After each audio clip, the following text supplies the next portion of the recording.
పవన్ కళ్యాణ్ గారు కూడా ఏదో మాట్లాడుతున్నాడు. వైఎస్ఆర్ కాంగ్రెస్ పార్టీ అధికారంలోకి వచ్చిందంట, హౌసింగ్ విషయంలో అవినీతికి పాల్పడిందంట, ల్యాండ్ ఎక్విజిషన్ చేసినటువంటి హౌసింగ్కి ఇచ్చినటువంటి జగనన్న కాలనీస్ లో కోట్ల రూపాయలు కాజేశారట, దాని మీద సిబిఐ ఎంక్వైరీ చేయాలట. కళ్ళు వాళ్ళు తెలిసాడు పవన్ కళ్యాణ్ గారు. చంద్రబాబుతో కలిసిన తర్వాత ఆయన స్క్రిప్ట్ రాయటం, ఈయన సిబిఐ ఎంక్వైరీ చేయమంటాం. అసలు నేను అడుగుతానయ్యా పవన్ కళ్యాణ్ గారు, కాస్త ఆలోచించి చెప్పండి అయ్యా. మీ పార్ట్నర్ని అడుగు, పార్ట్నర్ మీన్స్ మీ దత్త తండ్రిని అడుగు. సిబిఐని వద్దని అడుగుతుందా నీకు?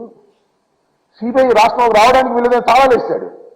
అలాంటి సిబిఐ మీద నీకు ప్రేమ కలిగింది. ఆయన అనలేడు సిబిఐ అంటే, ఎందుకంటే ఆయన అనలేడు కాబట్టి నీ చేత అనిపిస్తున్నాడు. రావణాసుడికి 10 తలకాయలు ఉన్నట్టు చంద్రబాబుకు నువ్వు ఒక తలకాయ, ఈ తలకాయ మాట్లాడుతున్నాడు. సిబిఐ ఎంక్వైరీ చేయాలి జగన్మోహన్ రెడ్డి గారి మీద, ఎంక్వైరీ చేయాలి, అవినీతి జరిగింది. సిబిఐ ఏంటి నాకు అర్థం కాలేదు. సెంట్రల్ గవర్నమెంట్ అథారిటీ అది, సెంట్రల్ గవర్నమెంట్ వారు వేస్తే వేస్తారు. అదే చంద్రబాబు నాయుడు గారు సెంట్రల్ గవర్నమెంట్ పంపించినటువంటి సిబిఐ రాష్ట్ర సరిహద్దుల్లోకి రావడానికి వీలు లేదని గగ్గోలు పెట్టి తాళాలు వేసినటువంటి చంద్రబాబు నాయుడు గారి ప్రభుత్వం అప్పుడు ఉంటే ఆ పార్టీతో నువ్వు జత కట్టి ఇవాళ ఈ పిచ్చి మాటలు మాట్లాడే పరిస్థితికి నువ్వు ఎందుకు దిగజారిపోయావో ఒకసారి ఆలోచించమని మనం చేస్తున్నాం. చంద్రబాబు నాయుడు గారి ప్రభుత్వం అధికారంలో ఉన్నప్పుడు నువ్వు అపోజిషన్ లో ఉన్నట్టుగా నటించావు కదా. చివరిలో ఏ రోజైనా ఒక లెటర్ రాసావంటాయా ఇంత అవినీతి జరుగుతుందని మైకులో చెప్పడం తప్ప? చంద్రబాబు నాయుడు గారు అవినీతి చేశాడని చెప్పావు, లోకేష్ బాబు అవినీతి చేశాడని చెప్పావు, మంత్రివర్గ సభ్యులు అవినీతి చేశాడని కేకరేశావు. అవి కూడా విమర్శించావు, మర్చిపోయావు నువ్వు కలిసిన తర్వాత. అలాగే ఎప్పుడైనా కేంద్ర ప్రభుత్వానికి లెటర్ రాశావా? రాయు, ఎందుకంటే ప్యాకేజ్ సిస్టమ్. ఆయన ప్యాకేజ్ ఇస్తాడు, నువ్వు మాట్లాడతావు.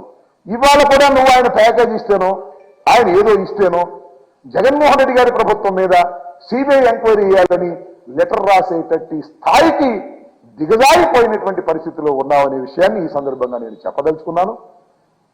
మరొక విషయాన్ని చాలా స్పష్టంగా మరొకసారి రీట్రేట్ చేస్తున్నాను.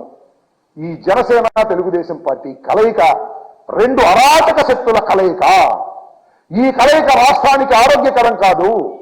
ఈ కలయిక ఈ రాష్ట్రాన్ని సర్వనాశనం చేయడానికి పనికొచ్చేదే. వీళ్ళు గెలిచేవాళ్ళు కాదు, చచ్చేవాళ్ళు కాదు. అరాచకాన్ని సృష్టించి ఈ సాంప్రదాయాలన్నింటినీ కూడా భిన్నం చేసి అరాచకాన్ని సృష్టించాలనే ప్రయత్నం చేసేటటువంటి తత్వం కలిగినటువంటి చంద్రబాబు నాయుడు గారికి ఒకటే ఒక లక్షణం ఉంది. అధికారం అంటే అందరూ ప్రశాంతంగా ఉండాలి, పోలీసు వ్యవస్థ మంచిదని చెప్పాలి. అధికారం పోయిందంటే తగాదాలు సృష్టించాలి, గొడవలు సృష్టించాలి, పోలీసుల మీద ఎగబడాలి. ఇది చంద్రబాబు నాయుడు గారి నైజం. ఇది నేను చెప్పిన మాట కాదు, ఆయన తోడలుడే పుస్తకంలో రాసినటువంటి సత్యాలు.